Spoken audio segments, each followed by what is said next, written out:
The Secret to Perseverance. Many years ago, I discovered Professor William James's wonderful little book on vital reserves. In it, he says that everyone knows what it is to start a piece of work, either intellectual or physical, feeling stale. And everyone knows what it is to warm up to his work. The process of warming up is particularly striking in the phenomenon known as second wind. Now, usually most people stop working at the first sign of fatigue. They say, "Boy, am I bushed." And that's it for the day. As Dr. James put it, we have then walked, played, or worked enough, so therefore we desist. We simply quit. This sort of fatigue forms a kind of wall inside of which, as a rule, we work and live our lives. But if an unusual necessity forces us to press onward, a surprising thing occurs. The fatigue gets worse up to a certain critical point, then gradually or suddenly it passes away, and we are fresher than before. We've evidently tapped the level of new energy that had, until then, been masked by the fatigue barrier. We usually obey. In fact, we may have discovered that we have third and fourth winds. This phenomenon occurs in mental activity as well as physical, and in some cases we may find, beyond the fatigue point, stores of energy that we never dreamed we possessed.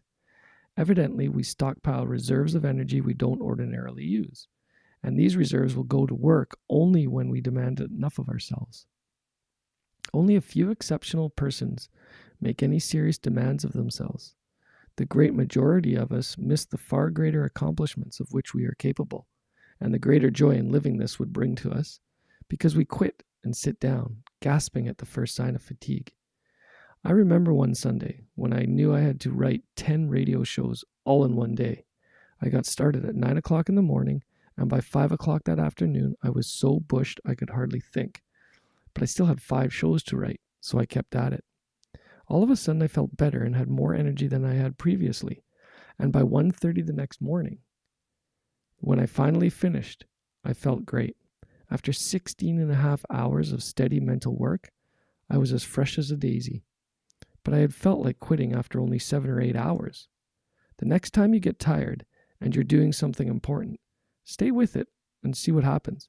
Each of us has a tremendous second wind, mental and physical. Passing through the fatigue barrier to draw upon our idle reserves can make the difference between existing and really living.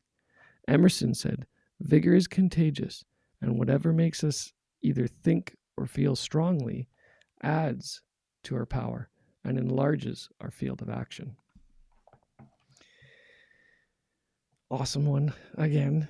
I think many of us have, occurred or at least had an opportunity to experience that second wind, third wind, and even fourth wind. So the secret to everything is always just continuing on, and you do dip into reserves and you find things that you never thought were possible, and this is a perfect example of it. But remember, it is the goal that really builds this perseverance and keeps you going. If it's a big enough goal and it means that much to you, perseverance will become one of those hidden talents that you may not have thought you ever had, but you do, and it's buried in there. So remember to set that goal and set it big enough. Set it so it's a strong enough desire for you. Get the goosebumps going, and that will build the perseverance to push through. As he says right at the very end there, right? Vigor is contagious, so it'll continue to go on and keep you going on. And whatever makes us either think or feel strongly adds to our power and enlarges our field of action.